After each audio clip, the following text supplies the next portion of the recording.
Jaya Radha Madhava Kunya Bihari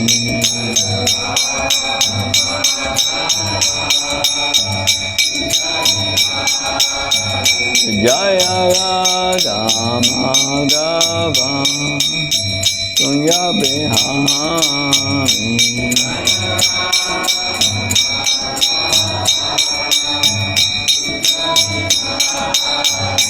Jaya Shri Krishna Chaitanya Prabhu Nityananda Shri Advaita Gadadhara Srivasadi Gaura Bhakta-vrinda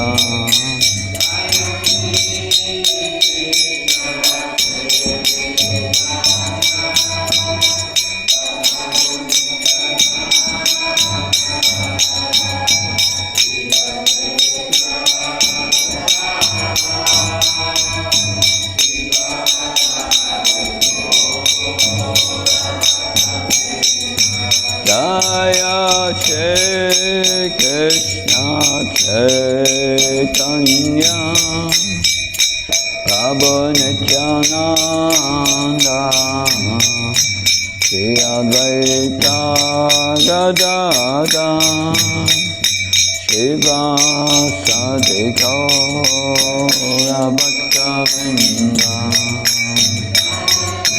Shri Krishna Chaitanya Prabhu Nityananda Shri Advaita Gadadhara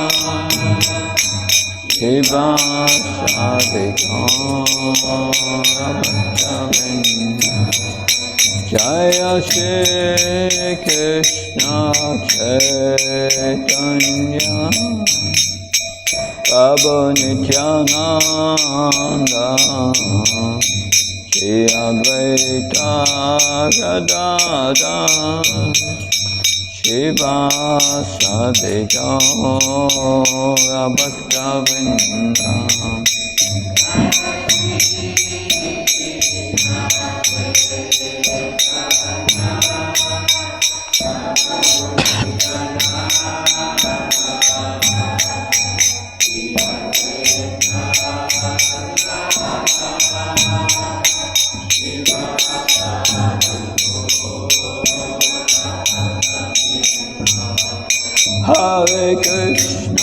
Hare Krishna, Krishna Krishna, Hare Hare, Hare Rama,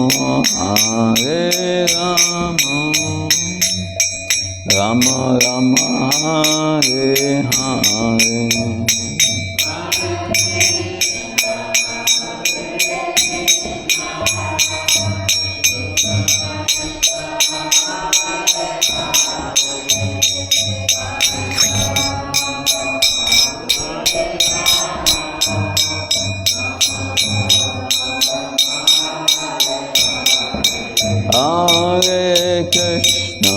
Hare Krishna, Krishna Krishna, Hare Hare, Hare Rama,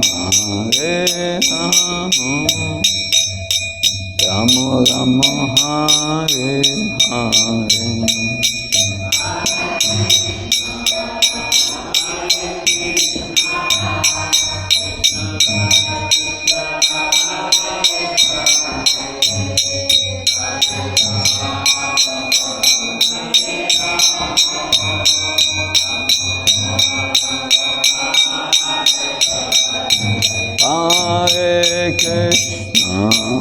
Hare Krishna, Krishna Krishna, Hare Hare, Hare Rama, Rama Rama, Hare Hare.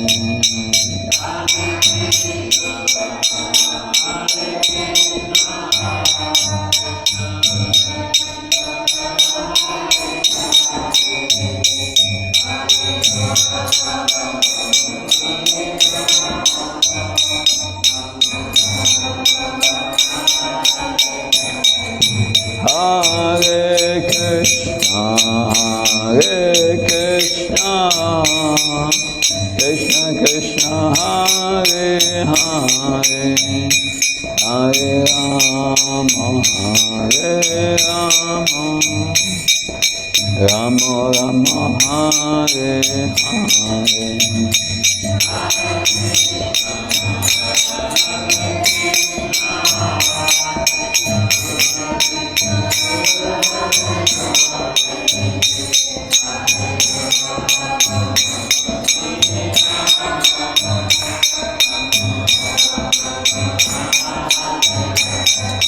Nitai Gaura Haribo, Haribo, Haribo, Nitai Gaura Haribo.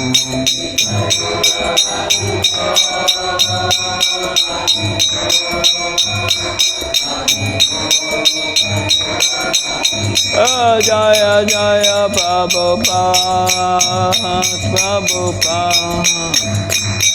Prabhupada, Jaya Jaya Prabhupada.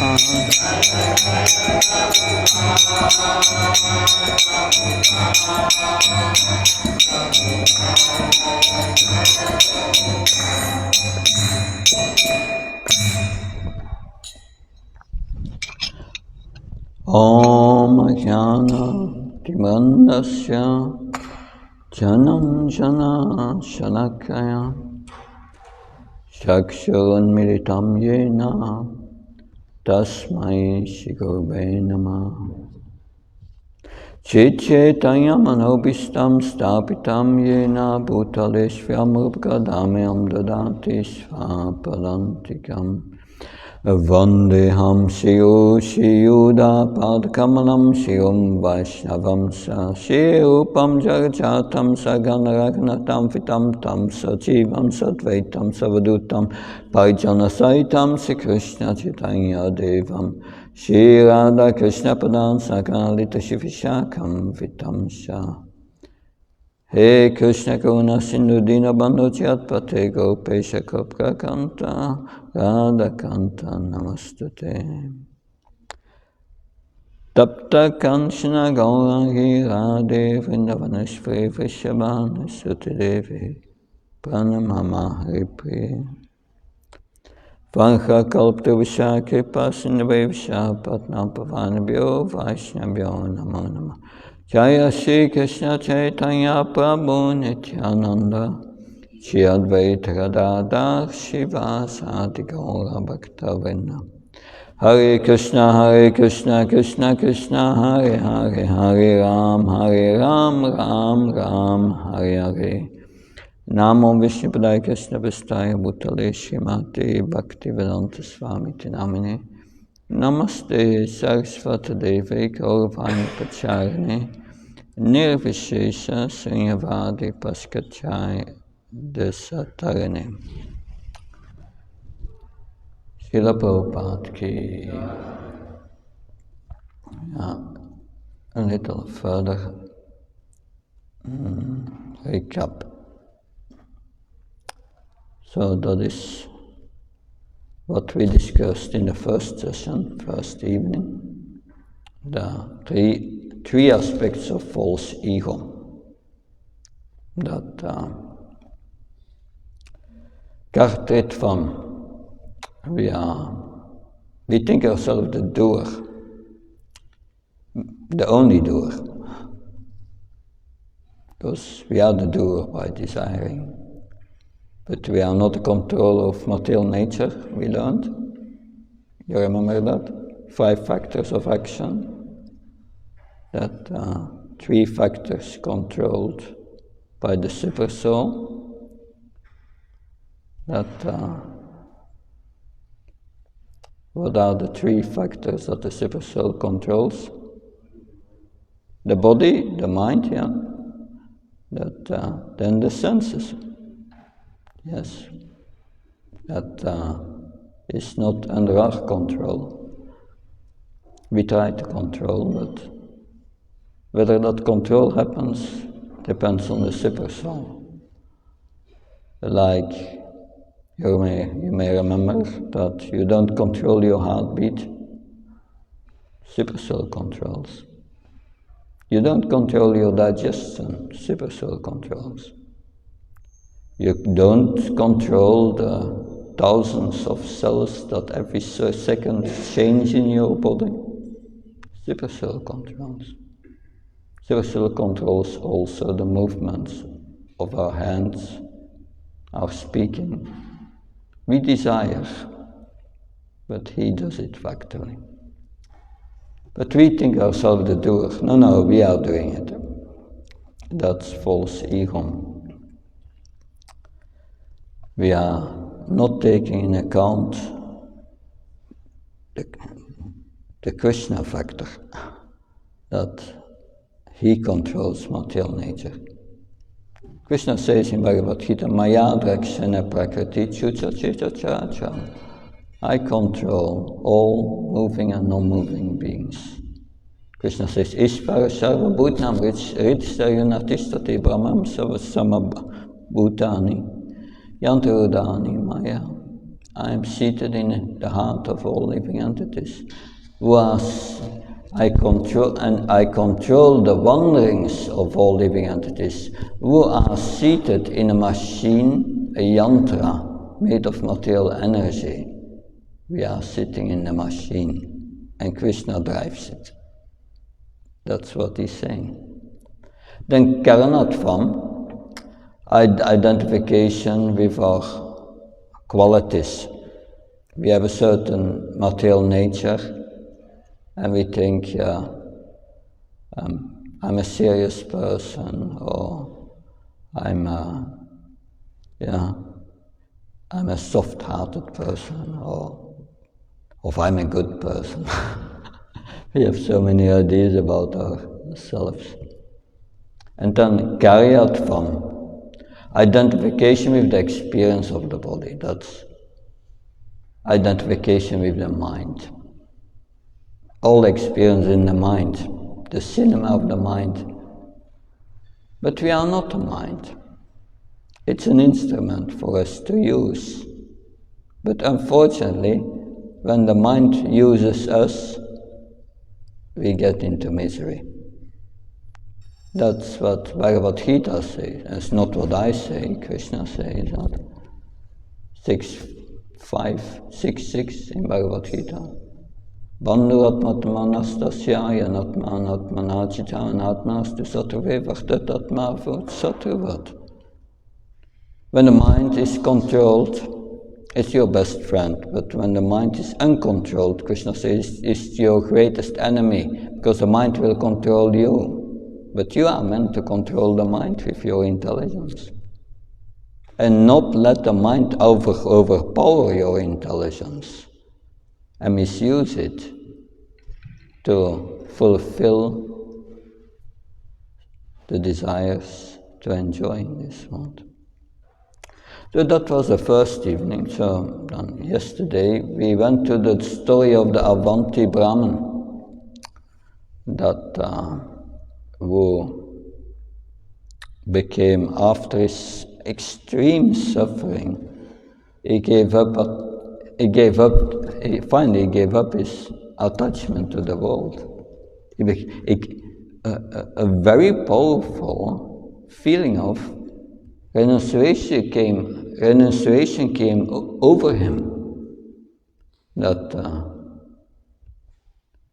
And he became somewhat introspective. And then we discussed, who should we blame when we suffer? Whom should we blame? What was the conclusion? Ourselves, yes. Tattene kampam sasamikshama bunshatmai vatya kitam vipakamrit vakvaprovir vidadanamaste chiveti muktibate sadayapak. That is one who has intelligence. He knows I'm suffering because of my past misdeeds. That is the material nature. Material nature is not going to cooperate with your desires. It's not going to cooperate. Sometimes you get a short time that it seems to work out, but that's short. And then again, suffering. So material nature is not going to cooperate. That it never happened in the past. It will never ever happen in the future for anyone. What is the proof? Where is the person who had only happiness in his life? Do you know someone like that? Only happiness? No distress? No. And do we strive for happiness in this world? Do you get what the happiness you strive for? And do you want the distress? Still it comes. Therefore Narada Muni says to Srila Vyasdev, Tasyeva ita prayate kovito nalapyate ad brahmatam yuparyata talapyate dukavam anyatusakam kalena savadra kabiramasa. Seek for that happiness which is not available in this material world, not from the lowest to the highest planet. The happiness of the soul. And what happiness is concerned in this material world, Narada Muni says, that happiness, you don't have to strive for that. It will come on its own accord, like distress comes on its own accord. You will get exactly the reactions of your past misdeeds. And the devotee thinks, yes. And that is really, I deserve worse. Krishna gives me only a little of what I deserve. And such a person is ready to get the mercy of the Lord. But that's a constant process. I read the commentaries, a commentary of Burijan Prabhu on this. I think I have it here.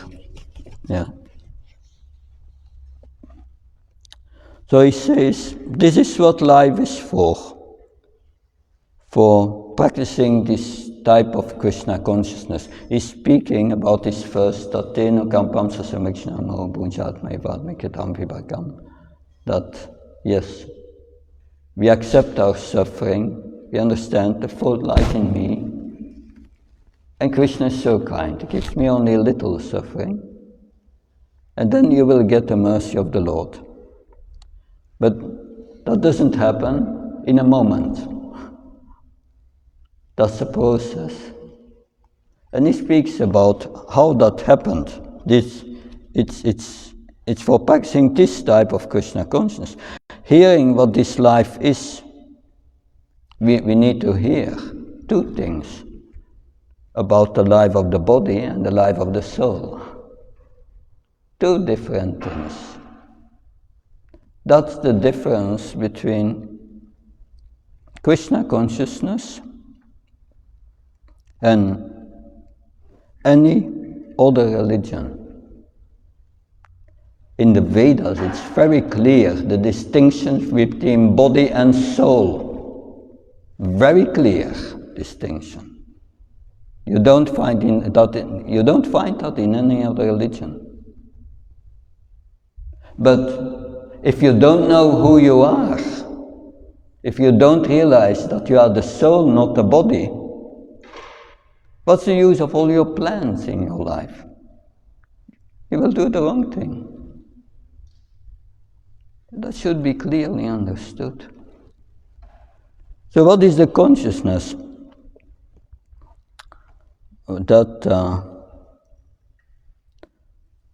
So this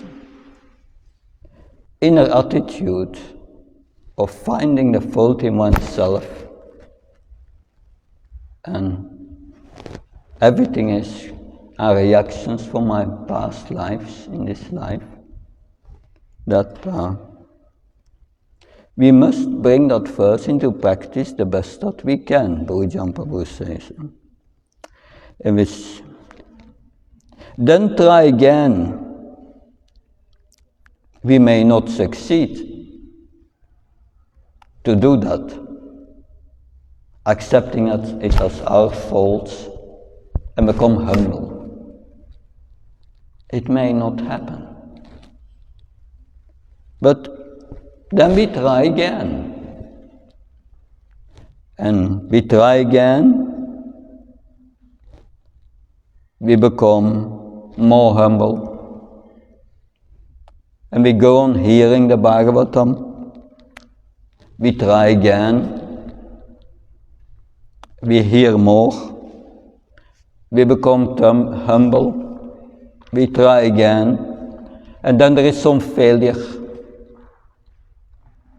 And then we get some success. We become proud. We fall down. That we pick ourselves up. We try again. And we hear more. We hear Shastra. We hear from the spiritual master. We become more dependent.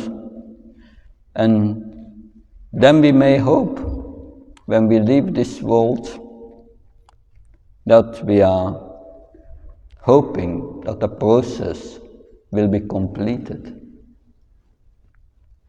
And that's factually the process of Krishna consciousness. And and Krishna makes it more exciting. We don't know when that time is that we will leave the body. So we must cultivate that dependence on the Lord and that faith and waiting for His causeless mercy. And so this was what Bhujam Prabhu said about this, and I wanted to share you with this. Now, in the last session we started to speak about victim mentality, the false ego. What is that victim mentality? See this man here.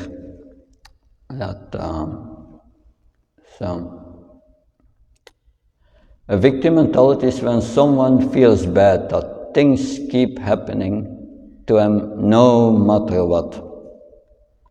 At the root of this mentality is that none of these circumstances or situations are their fault. So nothing works out. We spoke about 3 attitudes that fuels this false ego.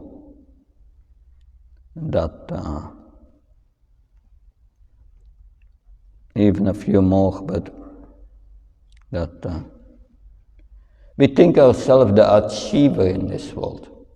We are going to achieve something, but we are not the doer. And we think ourselves a victim. This person has done that to me. But what's the reality? This person has nothing done to you. It gives you the reaction that you deserve. Reaction on your past activity. In previous lives. We may not remember, but that's not a good reason. If I'm coming from England and I drive here at the left side, and I have an accident, what will the police say? Sorry, it was the wrong side. And I'm telling them, oh, I didn't remember. So, will they excuse you? No? No, material nature will not excuse you. You get exactly what you deserve. And this person brings you the reaction. This person may cause another reaction for himself, but that's between Krishna and him. We have nothing to do. you get your reaction. Because that's your punishment. This material world is a prison house, and the soul is, the prison suit is this body, to give you the reactions. And you may say, yes, you are in the prison, you perform the crime, and you're saying, no, I don't agree, I protest. Will that help? Will you get earlier out of the prison by doing that? No, you may stay a little longer. That it is prolonged, your stay. So it doesn't help. Therefore, this tatena kampam, we see the fault in ourselves. That is humility, and that is the action of one who is spiritually advanced. Even Lord Narayan, when Jayam Vijay was cursed by the 4 Kumaras, he came to the gate of Vaikuntha, right? And he said to the 4 Kumaras, please forgive me. The fault lies in me. I'm responsible for my servant. That's Lord Narayan. He says the fault lies in me. But the victim mentality is, no, I'm a good person. That all the others, they are to blame. That's one point. Let's see what we discussed last evening. 3 core beliefs underlying the victim mentality. There may more, but this is what Sitaram Devidasi came up with based on the Bhagavatam. There may be more. No? But bad things just happen to me. Know what I'm doing. It doesn't work out. So one becomes depressed. These are all inventions of the mind. We are cheating you. This is an uncontrolled mind. Krishna says in Bhagavad Gita, uncontrolled mind is your greatest enemy because it is the source of unending suffering.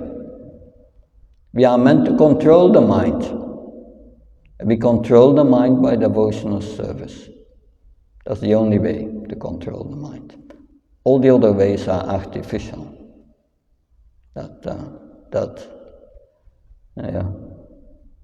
Bad things are other people's fault, not mine. I can't change what happens. That's all the functions of the false ego which are expressed to the mind.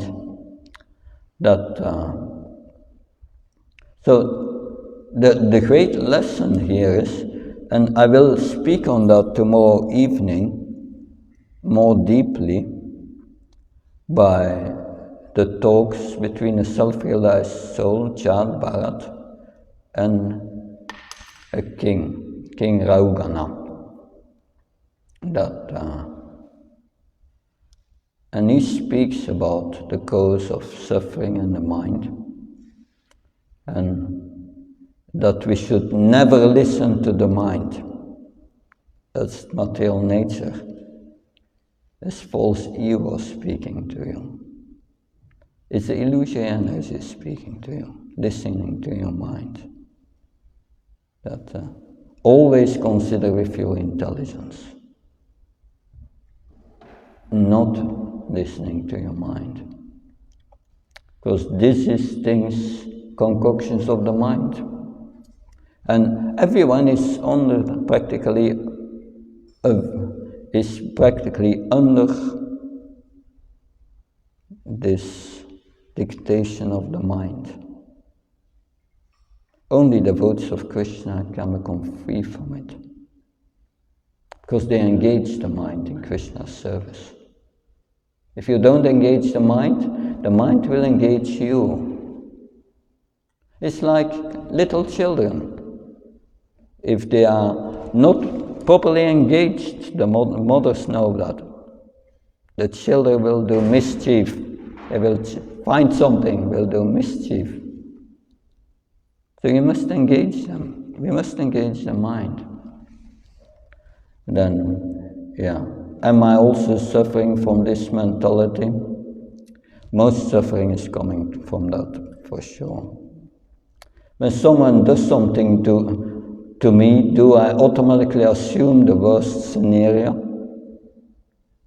Mostly the mind, someone does something to us and we think, yes, the mind is going to pick out certain elements of a conversation, the worst things, and that becomes a picture in the mind of that person, that horrible person, and it becomes a whole thing in the mind. So we don't respond to a situation, we respond to our perception of that situation, the perception of the mind. This, it's not reality. What we see through the mind is like seeing through colored glass. Material modes of nature. Passion and ignorance.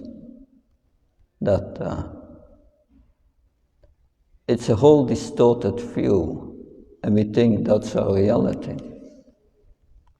The problem is more or less the problem of false ego. Yeah, that's what we speak about. A false identity generated from the accumulation of samskaras in our material sojourn, and we act on that basis. So what is stated here, we got this body according to our past actions in previous lives. And Krishna gives us exactly the body we deserve. It's very accurate. The super soul was also there in your previous life and has registered everything. Supercomputer. You cannot cheat Krishna. It's all pervading. And it gives you exactly what you deserve. And this body is your false ego. It's a false ego because it's not our real ego, which is the soul. But this gross body is built of the subtle body, which is the mind. That's the gross construction of the body, but there is a subtle construction, the subtle body, mind, intelligence, false ego. If the mind and the intelligence is absorbed and identifying with the soul, they create false ego. So a false identity is generated from the accumulation of samskaras in our material sojourn, and we act on that basis. This is from the 12th canto, and that requires preliminary knowledge to understand this. Because if you don't understand and have deeply meditated on the 2nd chapter of the Bhagavad Gita, you cannot understand these things. Because understanding this, our real situation in this world, the illusory energy is not going to allow you. Maya is not going to allow you. This you cannot study in a university. This knowledge comes to the heart. In the heart is the soul. We hear the knowledge. That's theoretical knowledge. But it's useless. It's useless if we don't bring it in practice. And what is the practice? Is acting as a spirit soul. And what is acting as a spirit soul? Then you must know what is the spirit soul. Who am I? Who is Krishna? The source of everything. And what is our relationship? Acting as a soul means acting in relationship to Krishna, God. Acting in relationship. Sambandha. Abhideya is the relationship. And that is a relationship of love. So acting, therefore Krishna says in Bhagavad Gita, Tesham satta yuktanam vachnam pidavukam dadami buddhiyuntam yena mamupayantite. If you serve me with a little love, the dami I give. What does Krishna give? Buddhi yoga, self-realized knowledge. And that self-realized knowledge Krishna gives to the heart, to the soul. He explains that in the next verse. Tesham evanukampartam amma jnana jamtama nasacham atma bhavastu jnana dipanabhashvata. With the touch of knowledge I go into the heart of the living entity and I remove all ignorance that covers the soul. And then that knowledge becomes manifested. We sing every morning the same thing to the spiritual master. The Guru Vandana prayers we sing every morning. Divya Gyan Hriday Pokasito. You remember? What is Divyas? In Divya Gyan. What is Divya Gyan? Is transcendental knowledge. Divya Gyan, rich, the heart, where the soul is. Pokashita, Prakash, manifested, comes manifested from the heart by the mercy of the spiritual master. That's the process, by the mercy of the spiritual master. Krishna says in Bhagavad Gita, I give you the same thing if you serve me with a little love. But that's a preliminary condition there. You must have love. We don't have. So therefore, when we serve the spiritual master, Krishna accepts it as a bit love. And then we start to have realizations. You start to feel, I'm a spirit soul, and you feel attracted to Krishna. And what's the result? Detachment from this world. Detachment from this world. And detachment from the gross and the subtle body will grow. And it will grow to such an extent when you are engaged fully in devotional service, your mind is always engaged. There is no point of letting the mind go for a moment. It must always be controlled in devotional service. Otherwise, it will control you and bring you in illusion. And that is a very tough discipline. That discipline we must learn. But if we serve Krishna and we become attracted to Krishna, then it becomes easy. Param dristvana vartate. We get, when the heart becomes purified, then it becomes easy. But that false identity is generated from our previous life. And we identify with it. That's a problem. So that false ego is a covering of the real ego. Good. The cause of suffering is not other people, but attachment to the mind itself. So all suffering is produced by the mind. And the soul has nothing to do with it. But the soul identifies with the mind if the consciousness of the soul is contaminated by passion and ignorance, which makes one identify with the mind and with the body. Krishna says in Bhagavad Gita, lust is enemy number one. Why is it the enemy number one? Because lust causes our absorption in the duality of Raga and Dvesha. Raga and Dvesha is what makes us identify with the body, which creates our false ego. Raga and Dvesha, attachment and aversion. I'm attached to what gives pleasure to the body. I don't want what gives suffering to the body. That I don't want. But it's only for the body. Soon you are out of the body. Death comes and it doesn't wait. And what with your body and the pleasures of your body and the suffering, and it's all gone. It's illusion because it's all temporary, the body. The real thing is the eternal, Krishna says. The soul and the consciousness and our relationship with Krishna. Because we have the gross body, the subtle body, and beneath you have the spiritual body, which is now inactive.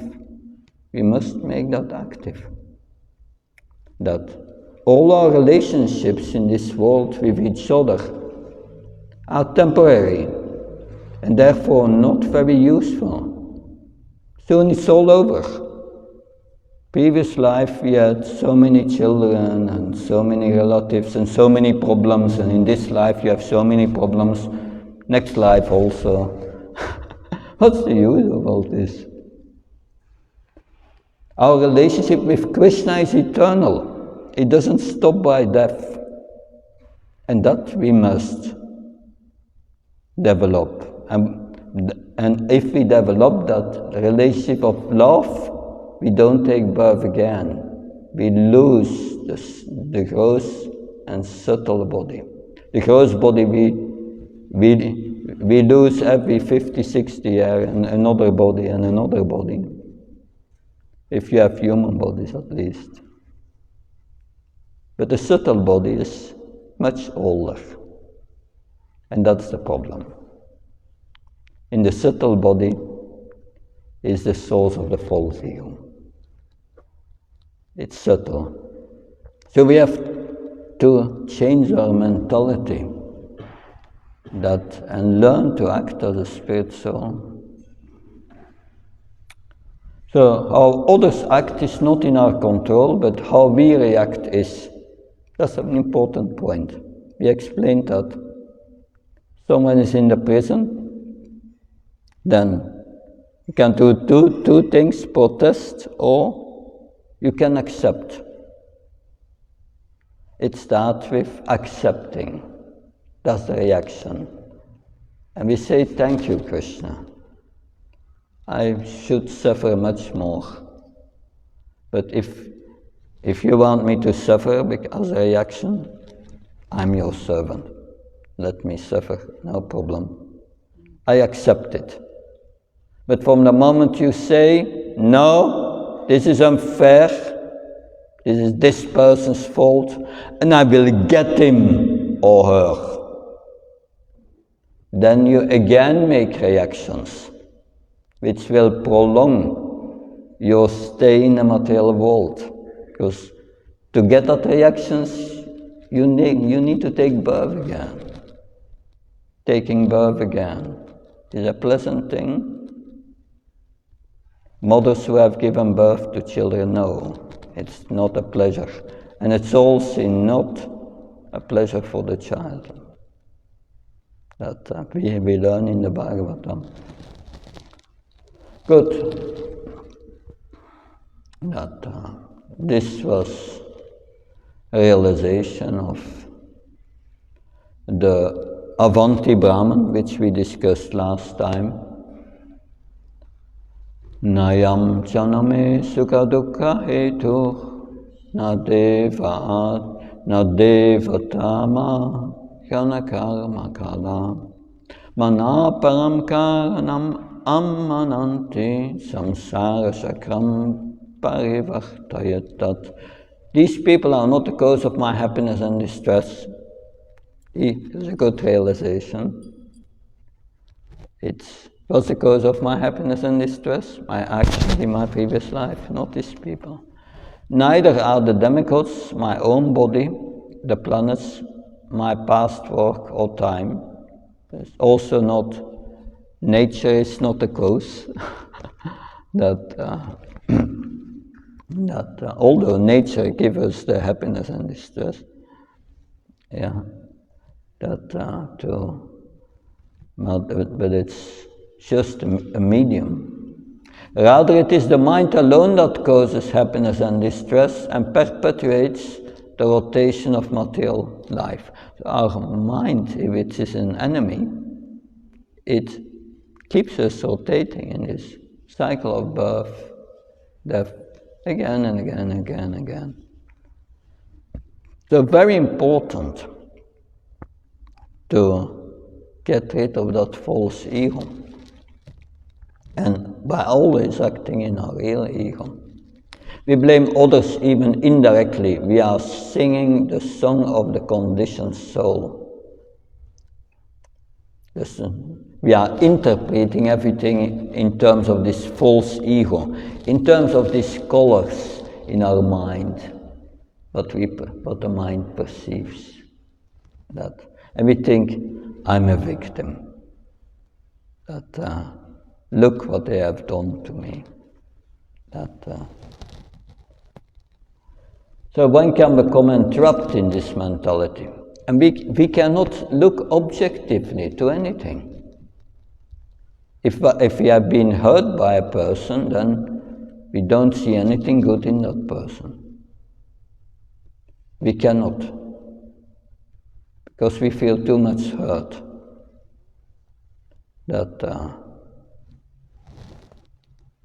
And this mentality can take us to the extent of blaming Krishna. Finally, it goes to Krishna. We said that's Krishna. It's like this philosopher who said that if God allows so much suffering in this world, and God exists, it must be a monster. That was. They're blaming Krishna. But Krishna says in Bhagavad Gita clearly, I'm not responsible for the pious and impious acts of the living entities. They do these acts and they get a reaction. What can I do? I created only the system. Why did Krishna create a system? He does not want us to be in that separatist mentality. He loves us, and he wants us to love him. That's simple. Due to our attachment to the mind, we also become attached to a particular type of experience, emotions, and qualities. Yeah, everyone has his flavor in life. Yes. And sometimes it's very subtle. Many times I went to France, and I know the French mentality. So I came to Canada, and I'm thinking they are also French. They will have the same mentality. Forget it. It's different. Even their French is completely different. That is subtle nature. Yes. That type of experience of emotions. We take reality and filter it through the lens of our false ego, completely reinterpreting reality in terms of our false ego. And we are doing that constantly. That is material life.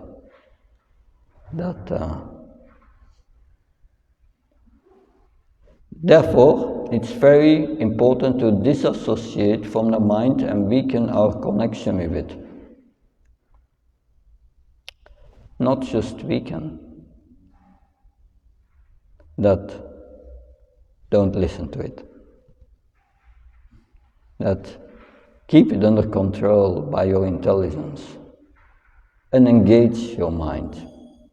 The mind is a beautiful instrument to use in Krishna's service.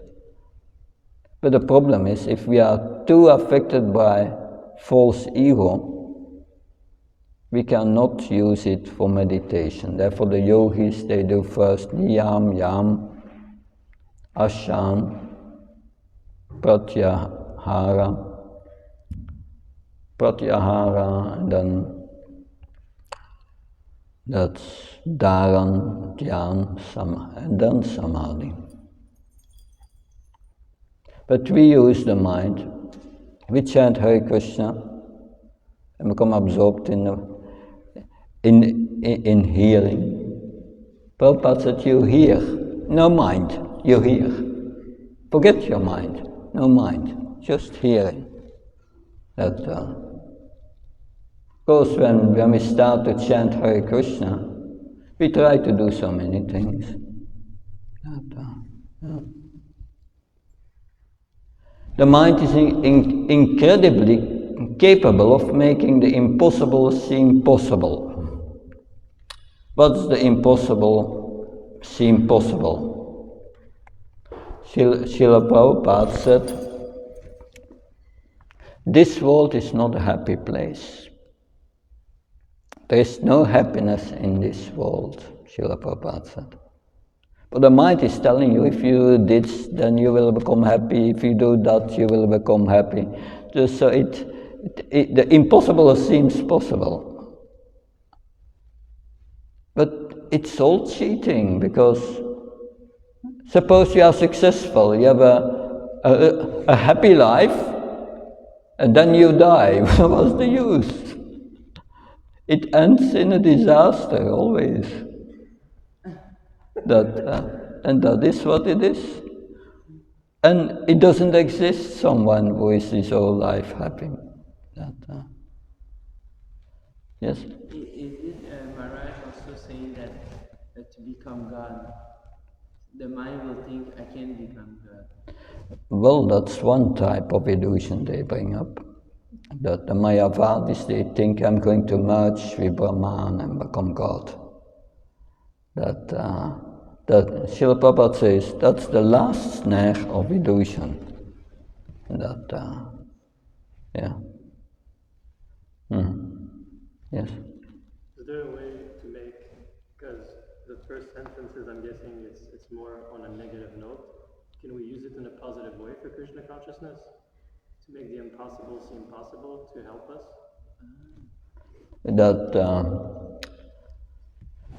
But that suggestion does not come from the mind. The mind will never make positive suggestions. That suggestion comes from Krishna and the previous acharyas. And that's called devotional service. Devotional service makes the impossible, makes the impossible possible. Because by that process we transcend birth, death, old age and disease. This process kills the false ego by spiritualizing the mind and the intelligence. And that is the process. So being a victim is the best way to attract sympathy. Show everyone else that I'm wronged, a manifestation of false ego. You have to be very careful with that. So we said last time, humility means speaking less of yourself. Don't put yourself in the center. Put Krishna in the center of your life, not yourself. The more you put yourself in the center, the longer you stay here. That's the difference between the living entities in the spiritual world and here. Here, everyone puts oneself in the center and forgets Krishna. And there, everyone puts Krishna in the center and forgets himself. Just the opposite. Good. When the mind is conditioned in this way, the intelligence becomes a slave of the mind. Because the mind is going to engage you in this illusion. Yudhishthira Maharaj in the Mahabharata, there he was, one of the questions that the Yaksha asked him, tell me what is the most amazing thing? Someone remembers what was the answer? What's the most amazing thing? Yes?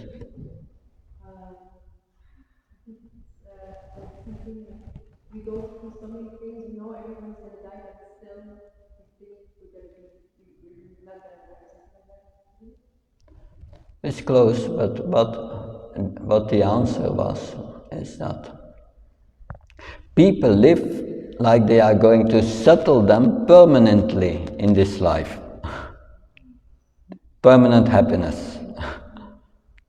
But that's an illusion, that's not possible.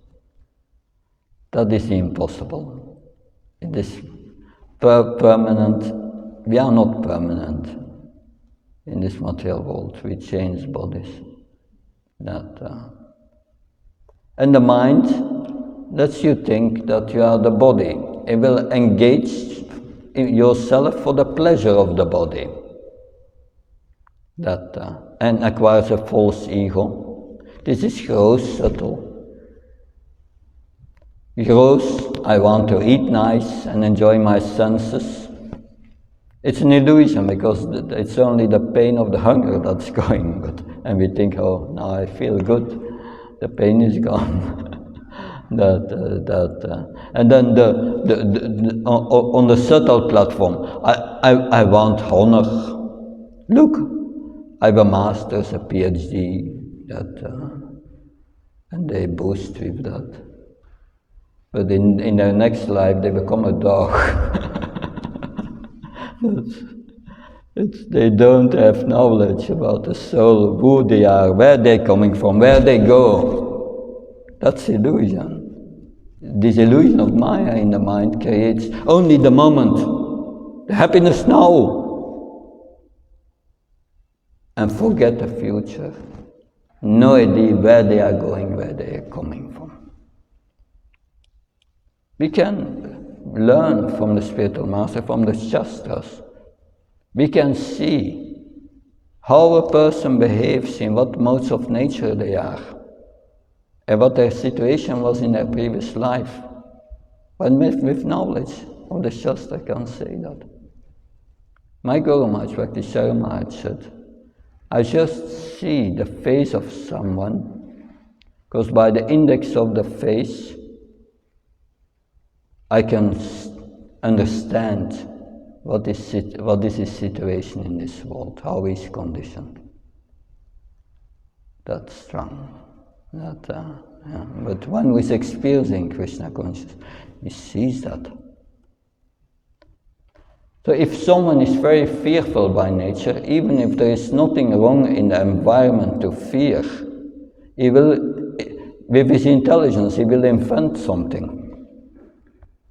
Yeah, you have many persons like that. They get anger attacks or fear attacks.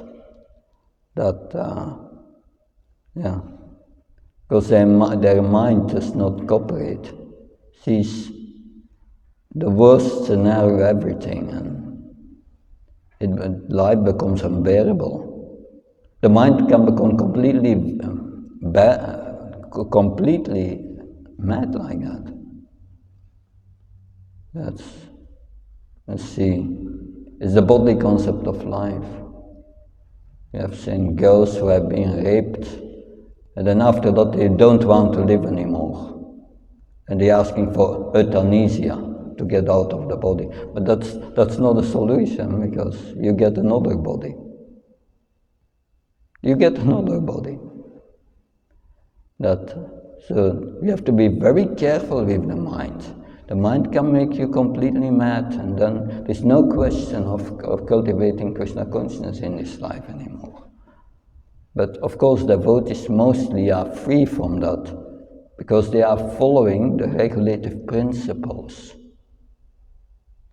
Because these sinful activities makes you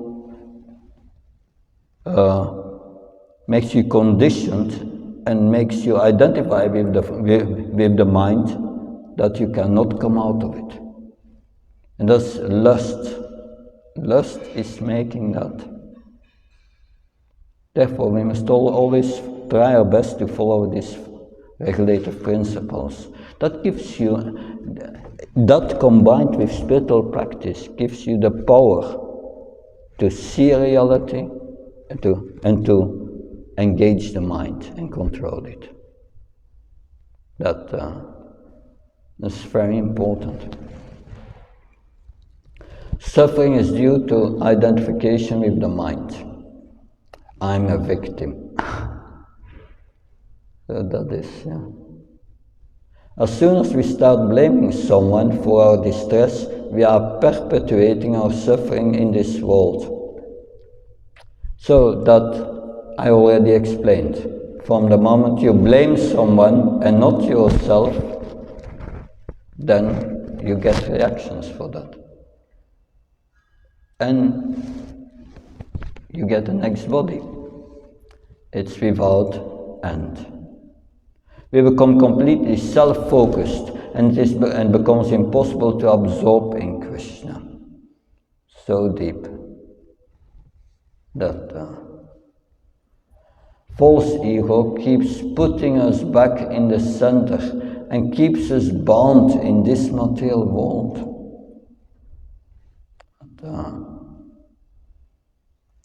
Therefore, when we chant Hare Krishna, when we perform devotional service, we are dissolving this false ego little by little.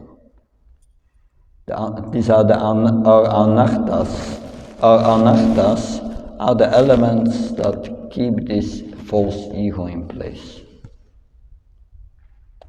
So we can either be absorbed in Krishna or ourselves. It's up to us. So we discussed that all. Humility means thinking of oneself less and not less of oneself. That's something important. That Trinata Pishinchen Tarora Biseshna Mana Manadna Kirtanya Sadari. Now, what are the ways to overcome this mentality? That's where we came. I'm going to mention them and we will discuss them tomorrow.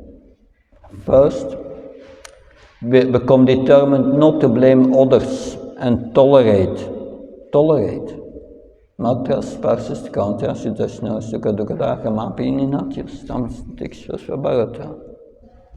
Tolerate, like one has to tolerate cold in the winter, heat in the summer. One must tolerate.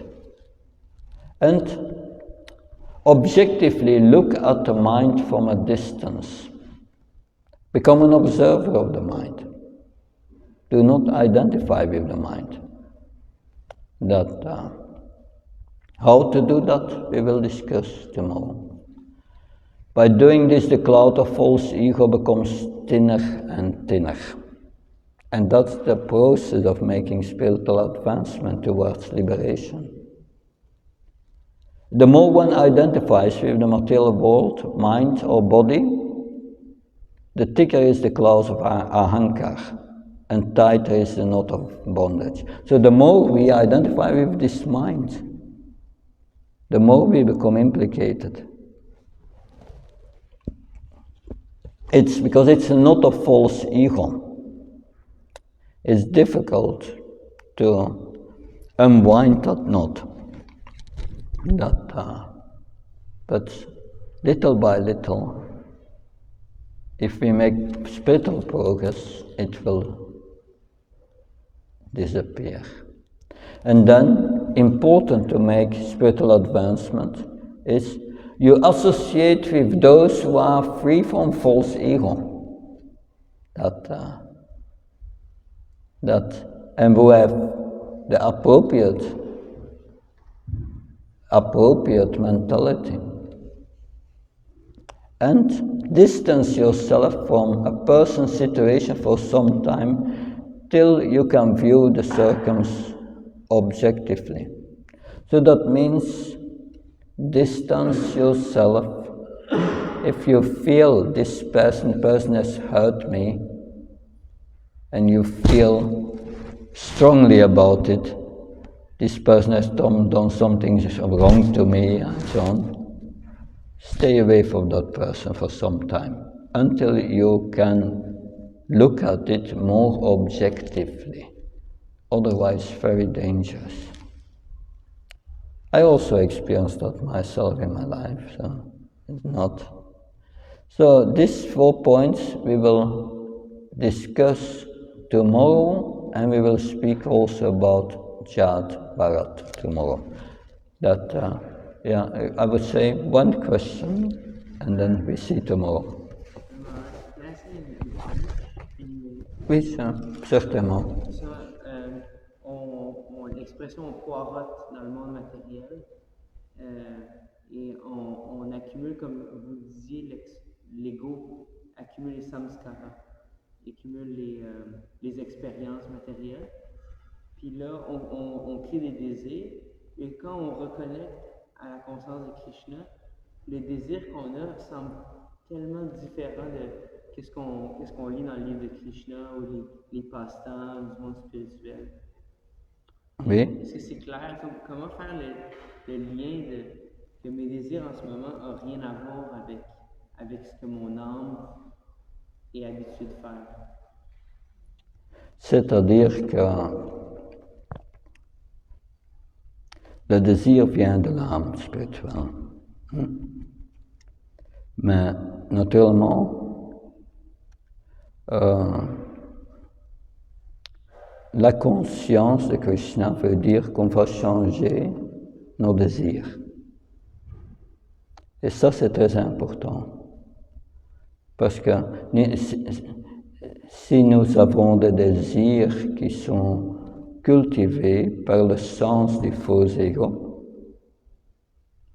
et c'est la cause de la souffrance. Donc, la question est juste de changer nos désirs. Au lieu de désirer de donner du plaisir au sens et du corps, on va agir pour donner du plaisir au maître spirituel et à Krishna. Donc, mais naturellement, nous avons aussi des désirs dans notre cœur qui vont cultiver ce faux ego, et ça, c'est vraiment dangereux. C'est vraiment dangereux. Donc, à ce point, c'est important de voir ces désirs. Si ces désirs sont compatibles pour utiliser dans la conscience de Krishna, dans le service de Krishna. Par exemple, j'ai le désir de cuisiner. Donc, on va cuisiner pour Krishna, pas pour moi-même. Donc, l'objectif, on change l'objectif. Et chez le Prabhupada, il appelle ça le dovetailing technique. Utiliser nos propres désirs pour faire plaisir à Krishna. Mais naturellement, on a des désirs qui sont pas, qui sont des actes de pécheurs. On ne peut pas utiliser ce désir. On doit suivre les 4 principes régulateurs. Et ce désir, on ne peut pas. Ce sont des désirs dans l'ignorance, ou des désirs qui vont qui va cultiver de la concupiscence, quoi. Ça, on ne peut pas. Est-ce que ça c'est clair? Oui. Okay. Bon. Thank you very much. Then we continue tomorrow with the last part, and we will go deeper in these 4 points, and then I will speak about. So we can do that tomorrow in 20 minutes, and then I will speak about how to keep oneself safe on the spiritual platform, because that's very important to control the mind, how to keep oneself safe on the spiritual platform. Thank you very much. Srila Prabhupada ki jai. Srila Prabhupada ki.